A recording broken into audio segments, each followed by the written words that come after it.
Mains मतलब सिर्फ और सिर्फ मेंस। तो मम्मी उन्होंने ह्यूमन राइट्स के लिए क्या किया?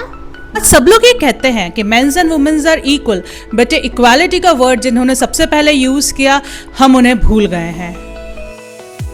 Pulling up black windows once you go down. You must be crazy if you think that I'ma slow down. Don't wanna hear it talking shit, fuck the drama. Keep it coming, I'ma send you to your mama. Mr. Whip the gun. वैसे mummy आप मेरा parent signature डालोगी क्या? मुझे पता चला था कि Republic day में कि हमको कॉन्स्टिट्यूशन की वजह से इक्वल राइट्स मिले हैं। हाँ बेटा, आपको बिल्कुल सही पता चला है।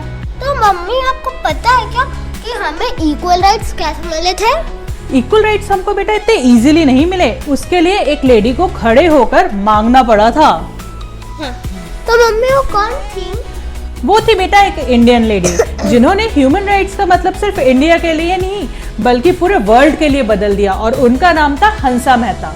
Mummy it sounds really interesting. उनके और आगे क्या हुआ था वैसे? आगे कभी बताऊंगी बेटा, पहले तो आप शुरू से सुनिए। तो उनका बर्थ हुआ था बेटा 1897 में गुजरात के सूरत शहर में। उस टाइम टिशा सिर्फ 2% इंडियन वुमेन्स को ही एजुकेशन मिलती थी, तब भी उन्होंने हायर एजुकेशन ली और सिर्फ इंडिया में नहीं वो लंदन में तक पढ़ने गई थी। तो मम्मी ये रिपब्लिक डे से कैसे रिलेटेड है? रिपब्लिक डे का मतलब बेटा सिर्फ परेड करना नहीं होता। रिपब्लिक डे हमें ये याद दिलाता है कि all human beings are equal, चाहे लड़का हो या लड़की। और अगर हंसा मेहता जी नहीं होती ना टिशा, तो ये बराबरी सिर्फ बातों तक रह जाती। तो मम्मी उन्होंने ह्यूमन राइट्स के लिए क्या किया? 1947 में टिशा यूनाइटेड नेशंस बना और उस समय ह्यूमन राइट्स का डिक्लेरेशन होना था। तो उसमें आर्टिकल 1 में लिखा गया था all mens are born free and equal. Mens मतलब सिर्फ और सिर्फ मेंस? एग्जैक्टली बेटा।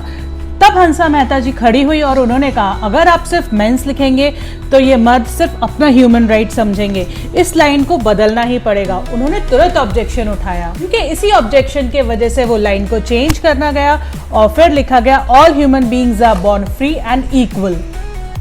तो मतलब उनकी वजह से पूरे वर्ल्ड में वुमेन्स को भी जगह मिल गई। हाँ बेटा, एक इंडियन वुमेन की आवाज की वजह से। तो मम्मी उन्होंने आगे और क्या किया था इंडिया के लिए?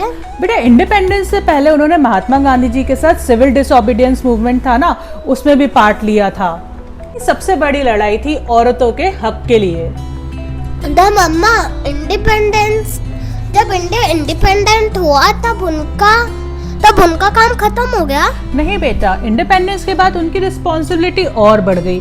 जब इंडिया का कॉन्स्टिट्यूशन लिखा जा रहा था तो जो कॉन्स्टिट्यूएंट असेंबली थी ना, उसमें से 15 महिलाओं में से एक वो भी थी। तो मम्मी उन्हें बिना यूनिफॉर्म बिना वेपन्स के बहुत ही बड़ी लड़ाई जीती।